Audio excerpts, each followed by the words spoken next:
മാറ്റി നിർത്തിയവരെ കൊണ്ട് തന്നെ ചേർത്ത് നിർത്തുകയാണ് മാങ്കൂട്ടം. ലൈംഗികാരോപണ കേസിൽ പെട്ടതിൽ പിന്നെ കേരളത്തിലെ കോൺഗ്രസുകാർ മാങ്കൂട്ടത്തെ ഒരു കയ്യകലത്തിലാണ് നിർത്തിയിരിക്കുന്നത്. എന്നാൽ ഇപ്പോൾ വീണ്ടും ചേർത്ത് പിടിക്കുകയാണ്.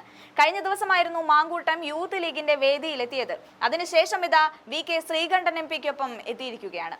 കഴിഞ്ഞ ദിവസം ആശമാരുടെ സമരവേദിയിൽ മാങ്കൂട്ടം എത്തിയത് സതീശൻ വിളിച്ചു പറഞ്ഞിട്ട് മാങ്കൂട്ടം മാറി നിന്നു എന്ന തരത്തിൽ ചില വാർത്തകൾ പ്രചരിച്ചു. മാങ്കൂട്ടത്തെ കണ്ടപ്പോൾ വേദിയിലുണ്ടായ PC വിഷ്ണുനാഥ് ഒഴിഞ്ഞു മാറി എന്ന തരത്തിൽ വരെ വാർത്തകൾ പ്രചരിച്ചു. അതായത് മാങ്കൂട്ടത്തെ കണ്ടാൽ കോൺഗ്രസ് നേതാക്കൾ മനഃപൂർവ്വം മാറി നടക്കുകയാണെന്നും മുഖം കൊടുക്കാതെ ഇരിക്കുകയാണ് എന്നുമാണ് പറഞ്ഞു പരത്തിയത്. എന്നാൽ അതൊന്നുമല്ല സത്യമെന്നും മാങ്കൂട്ടം ഇപ്പോഴും ഒപ്പമുണ്ടെന്നുമാണ് VK ശ്രീകണ്ഠനിലൂടെ തെളിയുന്നത്. രഹസ്യമായി വന്നുവെന്ന് പറഞ്ഞ് പരാതി നൽകിയവർക്ക് മുന്നിൽ പരസ്യമായി വന്നു തുടങ്ങി. പിന്നെ വെല്ലുവിളിച്ചവരുടെ ഒപ്പം വേദിയിലെത്തി. മുഖ്യമന്ത്രിക്കും BJP-ക്കും ചെയർപേഴ്സണും ഒപ്പമെത്തി. കഴിഞ്ഞില്ല, ആശമാരുടെ സമരവേദിയിൽ ഇപ്പോഴിതാ യൂത്ത് ലീഗിന്റെ വേദിയിൽ വരെ എത്തി നിൽക്കുന്നു മാങ്കൂട്ടം. കല്ലടിക്കോട് നടന്ന യൂത്ത് ലീഗ് പൊതുസമ്മേളനത്തിലാണ് രാഹുൽ മാങ്കൂട്ടത്തിൽ പങ്കെടുത്തത്. വിവാദങ്ങൾക്ക് ശേഷം ആദ്യമായാണ് രാഷ്ട്രീയ പാർട്ടിയുടെ പൊതുയോഗത്തിൽ രാഹുൽ പ്രസംഗിക്കുന്നത്. വിവാദങ്ങൾക്ക് ശേഷവും യൂത്ത് കോൺഗ്രസ് സംസ്ഥാന അധ്യക്ഷ സ്ഥാനം രാജിവെച്ചതിന് ശേഷവും കോൺഗ്രസ് പരിപാടികളിൽ ഇതുവരെ രാഹുൽ പങ്കെടുത്തിട്ടില്ല. കഴിഞ്ഞ ദിവസം ആശാവർക്കർമാരുടെ രാപ്പകൽ സമരം അവസാനിപ്പിച്ചുകൊണ്ടുള്ള പൊതുപരിപാടിയിൽ രാഹുൽ പങ്കെടുത്തിരുന്നു. അതുപോലെ തന്നെ കഴിഞ്ഞ ദിവസം പാലക്കാട് ജില്ലാ പട്ടയമേളയിൽ മന്ത്രി കൃഷ്ണൻകുട്ടിക്കും ശാന്തകുമാരി MLA-ക്കും ഒപ്പം രാഹുൽ മാങ്കൂട്ടത്തിലും പങ്കെടുത്തിരുന്നു. രാഹുൽ മാങ്കൂട്ടത്തിലിനൊപ്പം പാലക്കാട് BJP നഗരസഭ അധ്യക്ഷ പ്രമീള ശശിധരൻ വേദി പങ്കിട്ടത് വലിയ വിവാദമായതിന് പിന്നാലെയാണ് മന്ത്രിക്കൊപ്പം വേദി പങ്കിട്ട സംഭവം ഉണ്ടായത്. കഴിഞ്ഞ ദിവസം മറ്റൊരു നിർണായക ഇടപെടൽ മാങ്കൂട്ടം നടത്തിയിട്ടുണ്ടായിരുന്നു. പാലക്കാട് കണ്ണാടിയിൽ കൃഷി ഓഫീസറെ ഉപരോധിച്ച് കോൺഗ്രസ് സമരം നടത്തിയതിൽ ചുക്കാൻ പിടിച്ചത് മാങ്കൂട്ടമായിരുന്നു. അങ്ങനെ ഒന്ന് പത്തി മടക്കിയപ്പോൾ തലയിൽ കയറി നിരങ്ങാമെന്ന് കരുതിയവർക്ക് മുന്നിലേക്കുള്ള കരുത്തുകൂടിയാണ് മാങ്കൂട്ടത്തിലിന്റെ തിരിച്ചുവരവ്.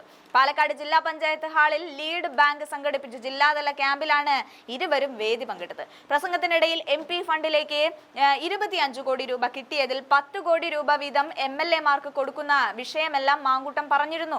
ലൈംഗിക ആരോപണങ്ങൾക്ക് ശേഷം ആദ്യമായിട്ടാണ് ഇരുവരും ഒരേ വേദിയിലെത്തിയത്. ആ ദൃശ്യങ്ങളിലേക്ക് പോകാം.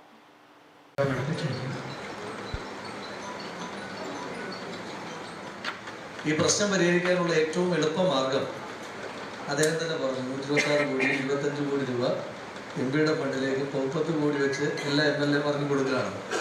അദ്ദേഹം വാക്ക് മാറ്റി. അവിടെ ഇരിക്കുമ്പോൾ പറഞ്ഞത് ഹെഡ്ക്വാർട്ടേഴ്സ് MLA-ക്ക് 5 കോടി അദ്ദേഹത്തിന് കൊടുക്കാറുണ്ട്. അവിടെ അതെ, സത്യത്തിൽ അദ്ദേഹം സരസമായി പറഞ്ഞെങ്കിലും ഒരു നല്ല ആശയമാണ്. ഇപ്പൊ അൺഅക്കൗണ്ടഡ് ആയിട്ടുള്ള അല്ല അൺഐഡന്റിഫൈഡ് ആയിട്ടുള്ള അക്കൗണ്ട് അതിൽ കുറേയേറെയൊക്കെ കണ്ടെത്താൻ കഴിയും. ഏതാണ്ട് 1,82,000 കോടി രൂപയാണ് ഇന്ത്യ മഹാരാജ്യത്ത് ആകമാനം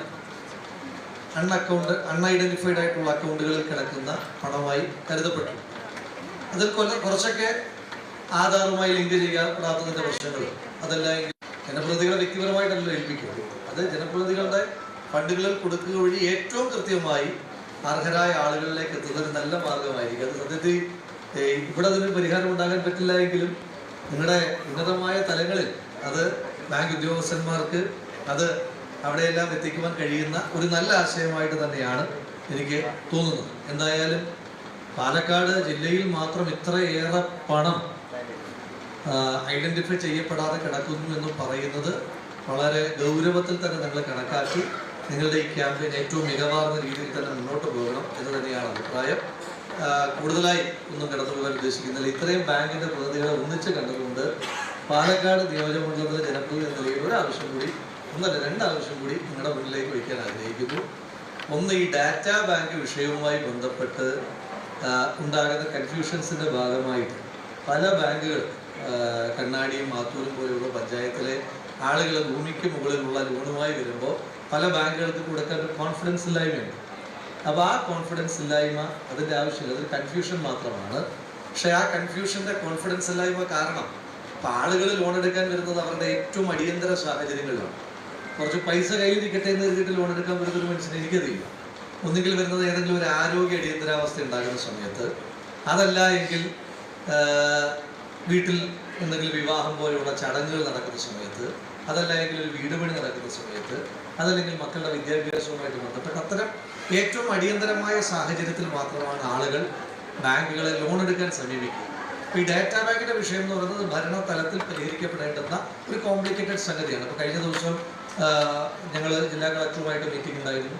MP അതിനകത്ത് വളരെ ഗൗരവത്തോടുകൂടി ഇടപെടുന്നുണ്ട്.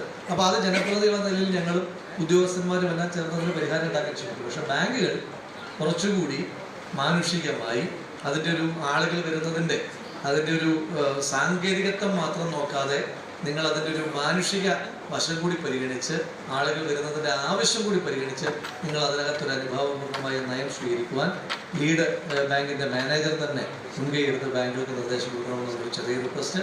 അതോടൊപ്പം തന്നെ ഇവിടുത്തെ പല മാനേജർമാരെയും ഞങ്ങളെല്ലാം മാറി മാറി വിളിക്കുന്ന മറ്റൊരു പ്രധാനപ്പെട്ട വിഷയമാണ് എഡ്യൂക്കേഷൻ ലോൺ.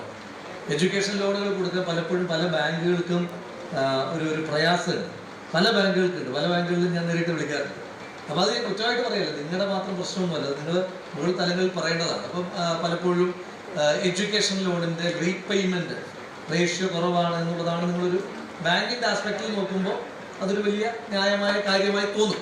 പക്ഷേ വിദ്യാഭ്യാസത്തിന് വേണ്ടിയിട്ടുള്ള ലോൺ എന്ന് പറയുന്നത് ഭാവിയെ സൃഷ്ടിക്കാൻ വേണ്ടി സത്യത്തിൽ നിങ്ങൾ ഈ എഡ്യൂക്കേഷൻ ലോണുകൾ മെറിറ്റ് നോക്കിയിട്ട് CSR ഫണ്ടിൽ പോലും മാറ്റിവെക്കുന്ന തലത്തിൽ അതിന് ഗൗരവമുള്ളൊരു കാര്യമാണ്. അപ്പോൾ അതുകൊണ്ട് ആ രണ്ട് വിഷയത്തിനകത്ത് ഒന്ന് ഡേറ്റാ ബാങ്കുമായി ബന്ധപ്പെട്ട കൺഫ്യൂഷൻസ് ഉണ്ടാകുന്ന ആളുകളെ സഹായിക്കുന്ന ഒരു സേവന മേഖല കൂടിയാണല്ലോ ബാങ്കിങ്. അപ്പോൾ ആ രണ്ട് കാര്യത്തിനകത്ത് ബാങ്കുകളുടെ ഒരു പോസിറ്റീവായിട്ടുള്ള ഇടപെടൽ ഉണ്ടാകണമെന്ന ഒരു അഭ്യർത്ഥന കൂടി ഈ മീറ്റിങ്ങുമായി നേരിട്ട് ബന്ധമുള്ളതല്ല, അതുകൂടി പ്ലേസ് ചെയ്തുകൊണ്ട് നിങ്ങൾക്ക് ഈ ഉദ്യമത്തിന് എല്ലാവിധമായ വിജയാശംസകൾ അർപ്പിച്ചുകൊണ്ട് നിർത്തുന്നു.